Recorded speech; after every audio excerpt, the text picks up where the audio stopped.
Les amis, bonjour à tous, très heureux de vous retrouver aujourd'hui en compagnie d'Alex pour parler de Xabi Alonso qui est condamné. Comment tu vas, Hmm. Alex? Bah écoute, ça va, même si je pense que je vais pas aller très très bien dans quelques temps si c'est confirmé cette histoire. Ouais, bah j'imagine. Bon, écoutez les amis, je suis totalement transparent. J'ai tout préparé à l'arrache, donc Thomas n'était pas disponible pour le podcast habituel, donc lui il est occupé sur sa chaîne. Donc c'est pour ça qu'aujourd'hui on n'est que deux avec Alex pour parler donc de Xabi Alonso qui, bon, on l'a vu ce matin. Est-ce qu'on peut utiliser le terme condamné dans le sens que c'est une question de jours, grand max de semaines, mais la décision est prise à l'étage supérieur. Xabi ne passera pas l'hiver, c'est terminé. En vrai, c'est hyper dur. Franchement, je me mets à sa place. C'est hyper dur de voir que tu es limite condamné à tous les matchs. Genre, qu'on te dise, à la veste, tu gagnes pas, tu sors. Talavera, tu gagnes pas, tu sors. Séville, tu gagnes pas, tu sors. Mais comment tu veux travailler comme ça en vrai? C'est horrible. Et au-delà de ça, comme tu l'as dit, si ça continue, et même il y a 99% de chances que ça arrive, il passera pas l'hiver comme ça.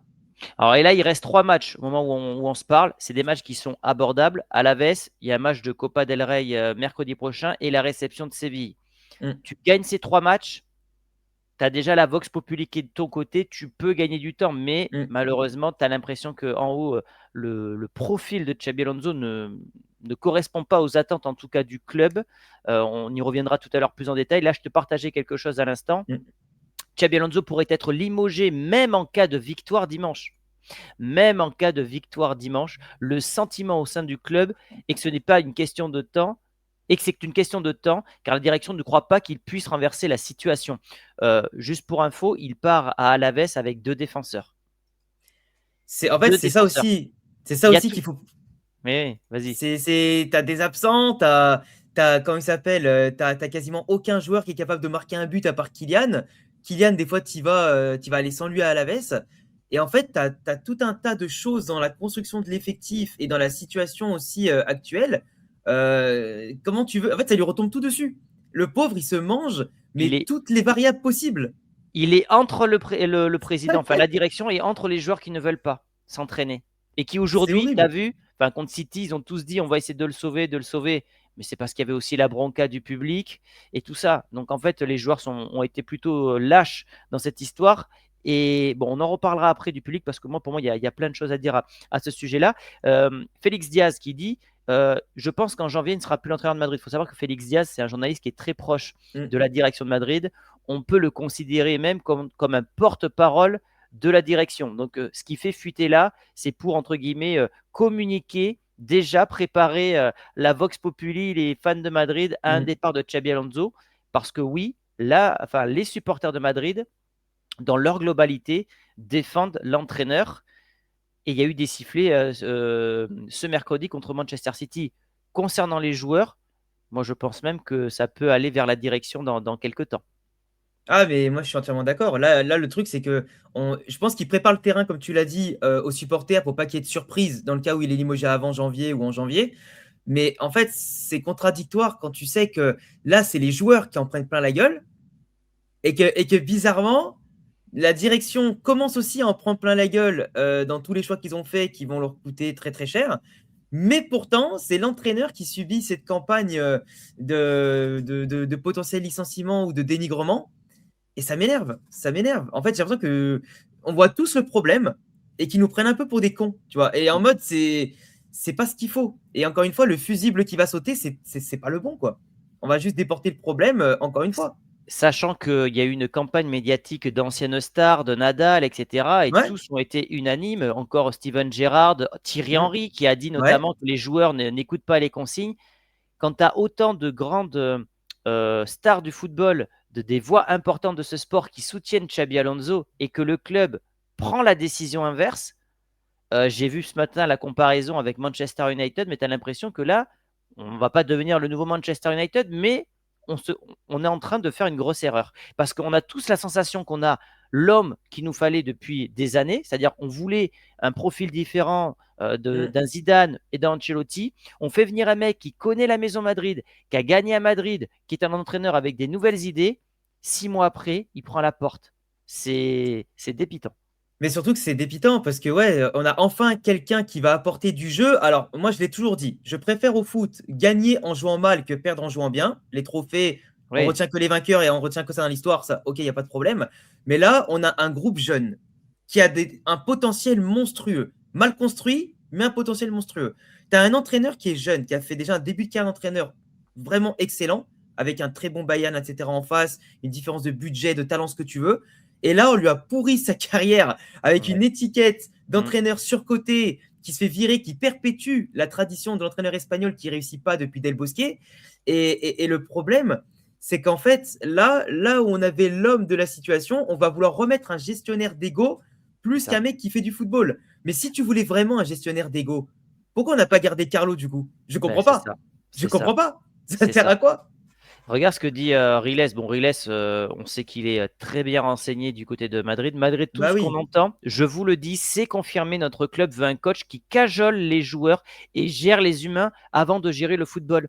Xabi Alonso n'est plus le bienvenu et ça va se confirmer par la suite. Ce n'est qu'une question de temps. Donc lui, c'est ses infos à lui, à Riles. Oui.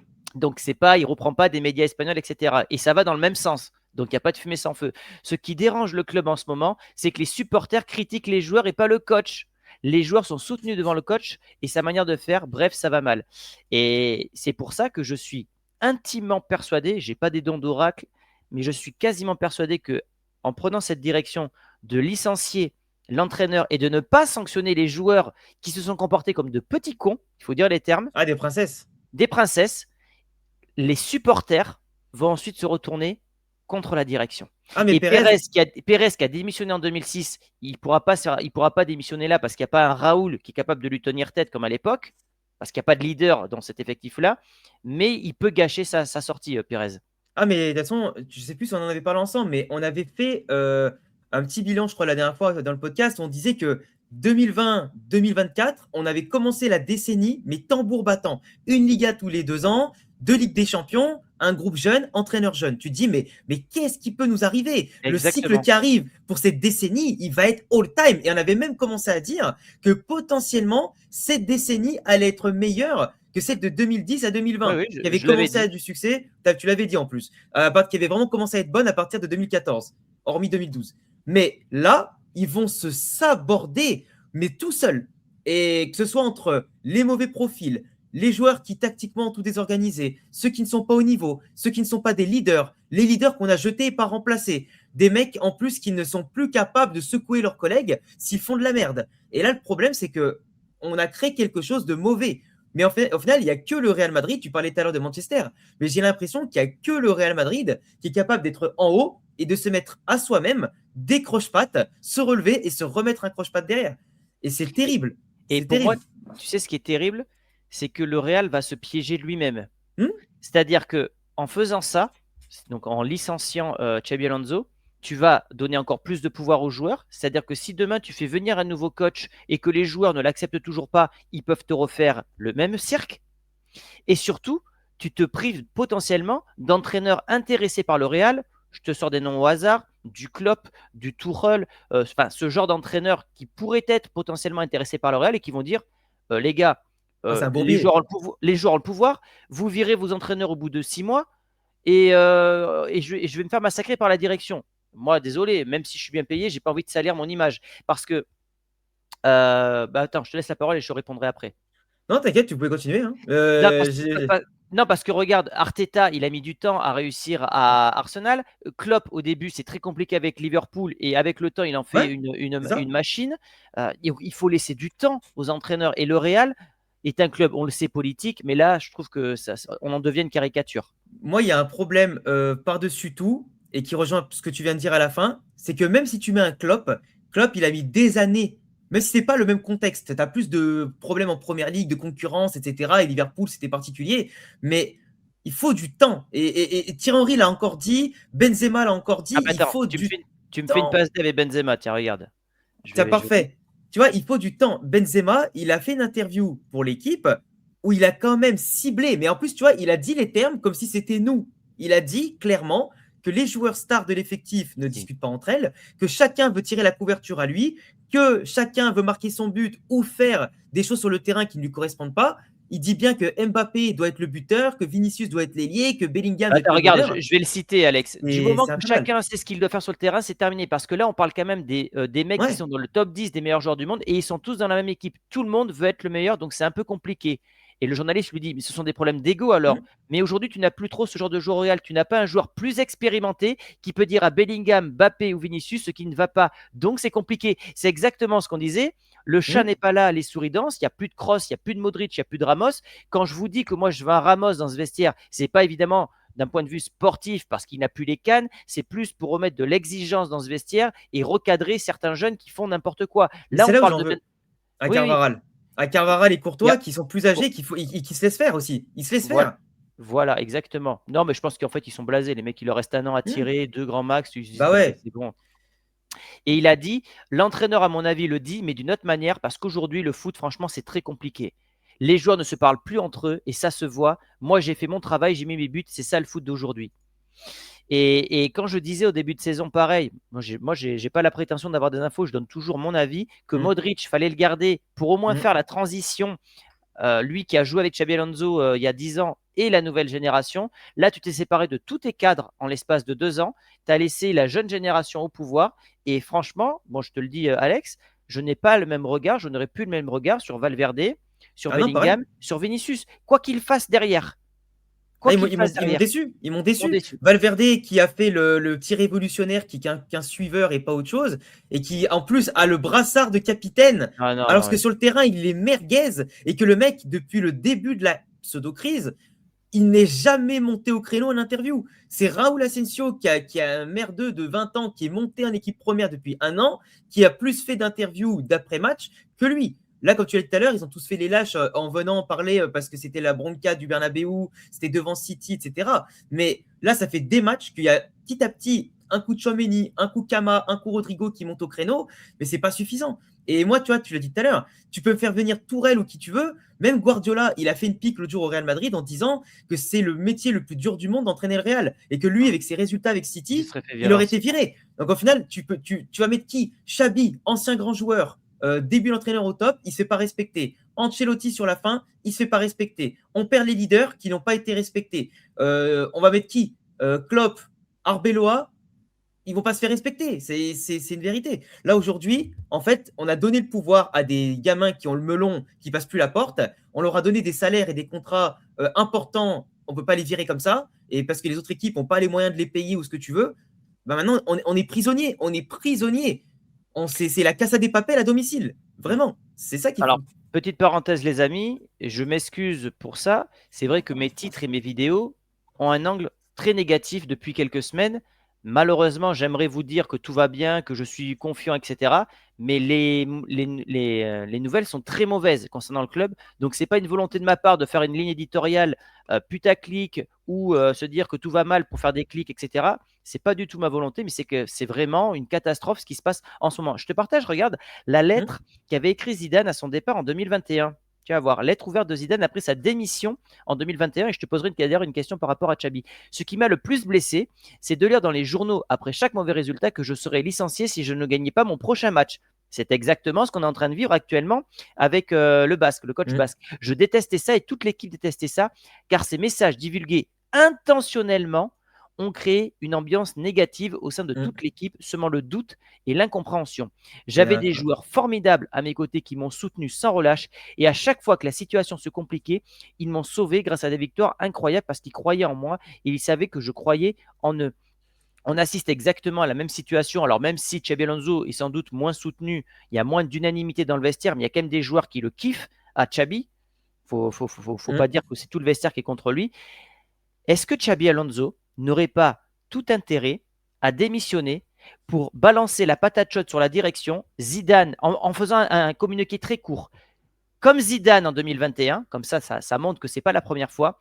Je me retrouve totalement seul par rapport à ma direction. Je ne suis plus en capacité de diriger l'équipe parce que je n'ai pas de temps pour travailler et qu'on ne me donne pas les armes pour travailler. Je préfère donc donner la chance à quelqu'un d'autre, ce qui veut dire que le Real et la direction, ils doivent chercher un entraîneur de suite. Parce que qu'est-ce qui se passe en ce moment? C'est que Xabi Alonso n'est toujours pas viré parce qu'ils n'ont pas le remplaçant. Dès lors que le remplaçant sera trouvé, avec le contrat, etc., Xabi Alonso prendra la porte. Alors, je te pose la question, Alex. Est-ce que Xabi Alonso n'a pas intérêt à démissionner de suite? Mais genre de suite. Honnêtement, honnêtement, pour son bien, je dis bien pour son bien à lui, si j'étais lui, je démissionnerais. Et je laisserais l'équipe dans la merde, dans la même Exact. merde que eux l'ont mis, et qui se démerde avec Solari, Arbeloa, qui tu veux, en attendant de trouver un remplaçant, parce que des fois j'entends parler de Pochettino, j'ai envie de me défenestrer quand j'entends ça. Mais Ah, mais lui, il gère les vestiaires, donc c'est un profil ouais, qui mais correspond à, à- Pérez. après au PSG, c'était pas ça. Mais globalement, ce qu'on a vu avec, comment il s'appelle, avec Alonso, là, ce qu'il subit, le pauvre, moi, honnêtement, je pars. Et en plus, tu vois, Liverpool, ils sont à ça de virer Arne Slot. Donc, Arne Ils Slot attendent. viré, Ils attendent. Alonso, il y va. Et je vais te dire un truc. Là, je vais dire un truc peut-être qui va choquer les gens. Mais j'espère qu'en Ligue des Champions, en phase finale, parce qu'on va y aller en phase finale, Ouais, ouais, on je vois ce que tu retombe veux dire. contre Liverpool et qu'on se fasse foudroyer, écoutez bien, qu'on se fasse foudroyer aller-retour Mm. par Alonso et qu'on s'excuse publiquement pour le karma qu'on va subir. Parce que ce qu'on est en train de faire a pas laissé le temps. Et franchement, rien que de le dire, ça m'énerve, hein. Mais je suis dégoûté, je suis tellement dégoûté, les gars. Et que je suis comme Thomas. Je suis dégoûté de faire des vidéos avec des fois des titres négatifs. Mais en fait, rien ne va dans un sens positif. Joueurs, direction, tout ça. Et nous, on essaye de se hyper, tu vois, on essaye. Mais ça fait mal, hein, parce que là, on n'est pas représenté ni par les joueurs, ni par le club. En fait, Je me reconnais plus. ce qu'il faut que vous compreniez, les amis, c'est qu'on a quasiment tous la certitude qu'on a le profil qu'on recherchait. Et maintenant qu'on l'a, on ne lui donne pas les cartes pour réussir. Alors, il a Mm. ses erreurs. Évidemment qu'il n'est pas parfait, Xabi Alonso, mais il Non. apprend aussi.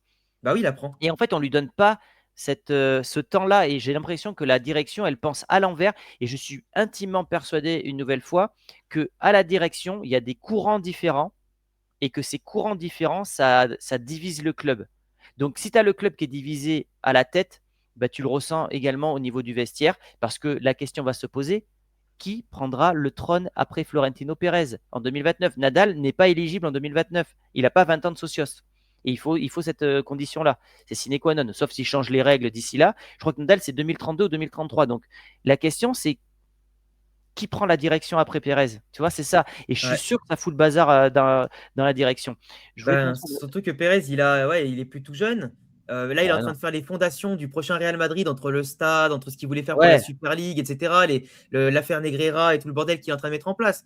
Mais ce que je veux dire, c'est que là, la succession, ça va être hyper important. On l'a dit tout à l'heure, c'est que la suite de la décennie risque d'être un fiasco si ça continue comme ça. Mais on pense aussi à on la prend du prochaine retard. décennie. Et on prend du retard. Donc en fait, là, le travail qui normalement devrait être fait dans la bonne direction, c'est angoissant. C'est angoissant. Alors, je voulais te montrer un truc, mais je ne l'ai pas. Euh, je pense qu'on peut assister au mouchoir blanc. Pour ceux qui ne connaissent pas, c'est quand il y a un peu une révolte des socios, des supporters contre la direction. Parce que il y a plein de vidéos qu'on tournait euh, ce mercredi après Manchester City, qui était en soi un match qui n'était pas forcément mauvais de la part des joueurs, qui choisissent clairement leur match par contre, parce qu'ils n'en foutent pas une contre le Celta. Match de gala contre City, les joueurs se mettent à courir. Alors après, il manque d'énergie parce que les mecs ne s'entraînent pas comme il faut. Donc à un moment, ça se ressent sur le terrain. Les joueurs ont été sifflés à l'image d'un Vinicius qui n'a toujours pas prolongé. Et j'avais un truc à te montrer. Voilà, c'était ça. Hop, pardon. Il y avait une vidéo, d'ailleurs, je voulais revenir vite sur ça. Il y a une vidéo, je sais pas si tu l'as vue, mais elle m'a fait trop de la peine. C'est un supporter à la fin du match contre City, ou je sais plus. Non, c'était peut-être pas contre City, je sais plus. Mais on avait perdu. Et il va voir Alonso, le supporter, et il s'est excusé, le supporter. Il s'est Mmh. excusé de ce que le club lui faisait et de ce que les joueurs lui faisaient. Et ça Alors, m'a fait trop de la peine. je vais essayer de la trouver, mais il y a aussi une vidéo où tu as un supporter qui va voir Xabi Alonso dans sa voiture et qui lui dit on est avec toi, Xabi. En Oui. fait, c'est la première fois qu'on assiste à ça. Enfin, en tout cas, de mon vivant, parce que j'ai pas suivi le Real dans les années 80, tout ça. Mais c'est la première fois que les supporters sont avec l'entraîneur Mm. et pas avec les joueurs ou la C'est vrai. direction. C'est vrai. Et donc là, regarde ce qu'il se dit. En ces temps de crise, le Real Madrid a adressé un avertissement aux joueurs. Ouais. Le club a demandé aux joueurs de hausser leur niveau de jeu à partir de maintenant avec ou sans Xabi Alonso. Parce que, et ça c'est un autre truc que je voulais te montrer, ils n'aiment pas. Attends, c'était pas là. Ils n'aiment pas se faire siffler. Voilà, c'est ça. La haute direction du Real Madrid déteste entendre le Bernabéu siffler l'équipe plus que tout. Les sifflets d'hier soir ont fortement accru la pression sur Xabi Alonso, ce qui n'est pas, enfin, c'était pas sur lui, dont la position est désormais jugée très fragile par des sources du club. Ce à quoi j'ai tweeté, j'ai répondu au tweet ici. Les sifflets visaient les joueurs, pas l'entraîneur, et la direction, c'est pour bientôt, car en haut, ça pense à l'envers. Bah, c'est clair que, non, mais franchement, quand on voit le match contre City, on en ressort avec un seul mot, frustration. Parce que Exactement. City, on les tenait City, Mais on les oui, on les tenait. maîtrisait, on les C'est ça. tenait. Et on a perdu sur quoi? Une boulette de Courtois et la passivité de la défense, mais Courtois, on ne peut pas lui en vouloir. Et un penalty honteux provoqué par Rudiger qui a fait du catch comme un mec de district. Et le reste, ben, quand tu rates 15 milliards d'occasions, tu peux t'en prendre qu'à toi. Une Mais frappe le cadrée, plan Alex. d'Alonso, une frappe cadrée, et ça a été un but. La seule chose qu'on peut reprocher à Alonso dans ce match-là, c'est finalement de ne pas avoir assez de joueurs sur le banc pour les faire rentrer, parce qu'on n'avait pas de solution. Quand tu as Kylian et que tu ne peux pas le faire rentrer et que tu as des Hendrick qui rentrent et tout, tu ne peux pas faire mieux. Mais son plan, il était parfait. Et le club, il doit comprendre au bout d'un moment que oui, il y a de l'amélioration, oui, il y a de l'attitude qui peut être bonne, mais elle est trop irrégulière. Mais si les joueurs ne courent pas comme contre Bilbao, parce qu'en face, tu as une équipe moins bonne comme Gérone, comme, je sais pas, le Rayo, etc., ça ne les motive pas, bah, c'est pas la faute de l'entraîneur. Même contre City, à des moments, tu avais des moments de flottement. Mais n'empêche qu'un bon City, tu le tenais. Donc, Ah, je si suis tu arrives d'accord. à avoir un coach, parce que dans les grands matchs, on dit qu'Alonso, etc., et c'est pas bon. Mais il a gagné le Classico, il a battu Bilbao. Bilbao, vous considérez comme vous voulez, mais La pour moi, Juventus. c'est un bon match. Il y a la Juventus. Et pour moi, Atlético, c'était une erreur de parcours. Bah après, on va pas tout faire, mais Liverpool, c'était un énorme problème collectif surtout. Et City, on les Non, tenait. Donc, mais faut Alex, arrêter, tu vois. en plus, ça sert à rien de cibler Xabi Alonso de ce côté-là. Bah oui, bien sûr. Ça fait un an et demi que ces putains de joueurs ne savent pas gagner un grand match. Et avant, et avant, ils avaient un entraîneur qui les dorlotait. C'était Carlo Ancelotti. Donc, Hmm. pareil, quand tu es la direction et que tu es lucide, ils ont bien tenté la méthode douce. Ça n'a pas fonctionné. Alors, Bah oui, pourquoi ils ne s'en prennent pas aux joueurs? Et en plus, je vais te dire un truc, vas-y. j'aurais rêvé un scénario, mais bon, Pérez, il est trop vieux, trop doux, il est devenu en mode grand-père, tu sais, qui fait des câlins à ses petits-enfants. Ce qu'il aurait fallu faire pour que l'autorité de l'institution reprenne le dessus, c'est faire partir un ou deux joueurs Bah oui. cet hiver, un Hmm. Valverde, Rodrigo ou même un Vinicius, voilà, parce qu'ils ont un Vinicius qui insulte en Mondiovision un entraîneur, jamais il doit rejouer le match d'après, hein. Jamais, Jamais. jamais il doit rester tout court. Jamais il doit Voilà, rester tout court. voilà. Donc à un moment donné, le Real pense à l'envers et je pense que ça va retomber à un moment sur la direction, Tu, j'en suis persuadé. tu sais ce qui me déçoit le plus dans cette histoire? C'est qu'on a fait une saison dernière catastrophique qui va indirectement impacter Alonso parce que forcément, tu as fait une saison blanche, tu t'es fait éliminer par Arsenal de manière honteuse, tu t'es fait poutrer 4 fois par le Barça en 4 classicos, tu perds 2 finales, Super Coupe et Copa del Rey. Donc la pression, même si c'était pas Alonso à ce moment-là, ça lui retombe dessus parce qu'ils se disent le Real, on peut pas faire une deuxième saison comme ça, c'est impossible. Mais du coup, si Alonso n'était pas là l'an dernier et qu'il construit un nouveau cycle, qu'on n'est pas patient, c'est les joueurs qui sont encore là. Et donc c'est ça que je comprends pas le club de ne pas sanctionner ces Non mais merdeux qui n'ont pas été capables c'est- c'est- de réagir et qui n'ont pas l'orgueil de mettre leur ego de côté pour justement le collectif, tu vois. Si tu veux revivre une deuxième saison comme ça, mais les joueurs, ils méritent même pas qu'on les paye. On leur donne des primes, des salaires, et ils veulent encore des prolongations. ils Attends. vont faire la fête après les matchs. Oui, en Enfin, plus, attends, mais c'est quoi ce bordel là? Les mecs, c'est- non, tu mais veux être. si tu fais le bilan de la direction depuis des années, il y a beaucoup de choses qui ont été mal pensées. Benzema n'est pas remplacé, c'est Roselu. On gagne derrière, mais c'est un exploit de Carlo et c'est la direction qui. Enfin, c'est pas un exploit de la direction. Kroos n'est pas remplacé. Tu fais venir Mbappé, c'est pas du tout le profil que tu as besoin. Tu avais un Haaland qui était sur le marché à 60 ou 70 millions, tu ne le prends pas. Même chose quelques mois plus tard, tu as Harry Kane, tu ne le prends pas. Et tu vas chercher un joueur qui déstabilise ton vestiaire, même si c'est un grand buteur, qu'il est efficace, etc. Et peut-être que même avec Mbappé ce mercredi, on aurait sans doute gagné avec un Mbappé, tu vois, qui est vraiment bon devant les cages. Donc la direction fait n'importe quoi. À chaque fois, tu vois passer des trucs. Oui, ça va recruter un défenseur libre de tout contrat. Alors attends, tu recrutes le joueur parce qu'il est libre de tout contrat ou tu recrutes le défenseur parce qu'il a un profil dont le Real a besoin. C'est Et vrai, non, ça aussi. tu recrutes un défenseur parce qu'il est libre de tout contrat. Donc ça veut dire qu'en fait, tu penses à l'envers encore une fois. Tu Ouais. penses économique, tu penses pas En sportif. opportunité de marché. Ouais, Ouais, c'est aberrant. Mais c'est que ça, on en parle à chaque fois, mais ça me rend malade de me dire qu'on est devenus des petits picsous là, parce qu'on parle du Real Madrid. Ça, c'est fou. Et est-ce que tu penses que c'est ce que je voulais te dire tout à l'heure, j'avais zappé. Est-ce que tu penses que le Real peut limoger en termes d'image Xabi Alonso après une victoire, sachant qu'il a déjà l'opinion publique avec lui? Est-ce qu'un Real qui s'impose 3-0 à l'Aves et Xabi Alonso qui se fait virer, ça serait pas faire encore plus exploser le club et les supporters? Je vais même encore plus renforcer ton scénario. Parce que Talavera, c'est la Copa del Rey, on sera en huitième de finale normalement. S'il n'y a pas un Alcorconazo, évidemment. Alaves, Séville, on les bat. Ok, on les bat. On reste à 4 points du Barça. Imagine qu'entre-temps, le Barça perd au moins un match ou fait un match nul. On revient à 2 points avant janvier. Minimum. Imagine. On est dans le top 8 en Ligue des Champions. On est dans le top 8 en Ligue des Champions. On a encore Monaco à domicile. Ce qui n'était pas le cas l'année dernière. Ce qui n'était pas le cas. Donc, on a Monaco à domicile et Benfica à l'extérieur. Mais normalement, juste tu bats Monaco, tu es dans le top 8. Donc, on évite les 16e de finale qui étaient ultra chargés en termes d'énergie après la Supercoupe d'Espagne. Tu es à 2 points du Barça, tu es dans le top 8. En vrai, tu viens ton entraîneur là, ce serait la plus grosse erreur que j'ai vue de ma vie. Et ce serait la plus grosse hypocrisie aussi. Bon. J'ai jamais vu ça. Honnêtement, j'aurais jamais vu ça. J'aurais jamais vu ça. Là, mentalement, si vous voulez, je me suis préparé malheureusement au départ de Xabi Alonso. C'est quelque chose que je ne voulais absolument pas vivre parce que je pense qu'on avait vraiment un diamant qu'il fallait polir, voilà, si je dois utiliser cette expression-là. Ouais. Donc ça me rend vraiment malheureux. Je ne sais pas quelle sera la suite. On va pas sortir de nom aujourd'hui, Alex, sur le possible remplaçant de Xabi Alonso, mais comment tu vois, toi, les jours qui arrivent là, les semaines qui arrivent? Je pense que je les vois Pas ce que tendus. tu veux, c'est comment ça va se passer selon toi? Bien sûr. Moi, je pense que déjà, autant les joueurs que le coach vont être très tendus parce que l'adversaire maintenant, enfin, les adversaires savent comment la situation qu'il y a. Donc, ils vont pouvoir plus accentuer sur ça et nous mettre la pression pendant les matchs. Ils savent que ça va être très, très difficile mentalement à gérer. Et je pense que le club, dans tous les cas, ils ont Attends, le commencé moindre leur faux pas campagne. peut-être? Ouais, le moins de faut pas. Le club, ils vont être un peu sur la tangente. Ils vont accentuer la pression avec la presse.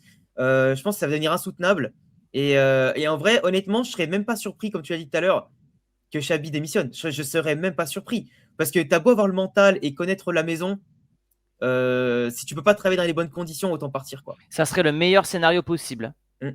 Pour Ouais. qu'en fait, il y ait une espèce de révolution du public vers la direction et qu'en fait, toute la pression parte sur la direction et les joueurs. Mm. Et est-ce que tu penses que les joueurs, ils veulent vraiment sauver le coach? Parce que Moi, je pense, visiblement, le vestiaire, il a l'air scindé en deux aussi, hein. C'est ça aussi le problème. je pense que oui, mais le seul problème, c'est que pour moi, le point de départ, ça a été Vinicius. Et on peut C'est dire ce lui qui qu'on a fait veut. péter le. C'est lui Ah, qui mais a tout fait c'est péter. lui, c'est sa faute, c'est sa faute. Il y en C'est a lui qui beaucoup a tout qui fait disent péter. Mbappé, mais non, c'est Vinicius. Parce que Vinicius, là en ce moment, ça fait 12 matchs qu'il marque pas. 12 matchs à peu près qu'il est pas bon. On parle pas que de marquer, mais globalement qu'il est pas bon. Et quand il fallait qu'il soit là, il n'était pas là. Et le problème, c'est que tu peux pas le mettre sur le banc. Parce que finalement, sur le banc, t'as pas grand-chose. Même si là, aujourd'hui, je tenterais pourquoi pas de relancer Rodrigo. Parce qu'il a été bon contre City. Ouais, Mais le c'est ça, problème, mais c'est que. le point de départ, ça reste une victoire. Ça c'est Et historique quand même. tu sais Contre le quoi? Barça, quoi. Foot. Et en plus, c'est ça, c'est que tu bats le Barça que t'as pas battu pendant un an. Et à partir de là, c'est les problèmes qui commencent au lieu de. Moi, je serais Xabi, je t'explique un truc. Je ferais foutu pour foutu. Ah, je te mettrais Bellingham sur le banc, Vinicius sur le banc, et je ferais confiance à C'est ceux qui courent. Ah, mais ouais. vraiment, foutu pour foutu, Mais j'y c'est vais, le hein. regret que j'ai avec lui, c'est qu'il Ouais, sera ouais. pas mort avec ses idées. Il aura Ouais. beaucoup de regrets. Il sera pas mort avec ses idées. Donc, mauvaise politique sportive, trop de stars. Et on est Ouais. en train de revivre clairement ce qu'on a vécu au début des années 2000 avec un vestiaire tout simplement impossible à coacher, hein. C'était le coup des Galactiques, c'était ça finalement. Tout le monde voulait briller pour jouer sa partition perso et finalement tout a implosé. On a 20 fait ans le tour. après. Ouais, c'est ça. On a fait le tour, Alex? Il me semble, hein. J'ai Ouais, ça me l'impression. paraît bien. Bon, mais merci à tous, les amis. Merci à toi, Alex, d'avoir été présent aujourd'hui pour nous donner ton avis qui est toujours très intéressant, surtout quand ça va mal. J'aime bien te coacher.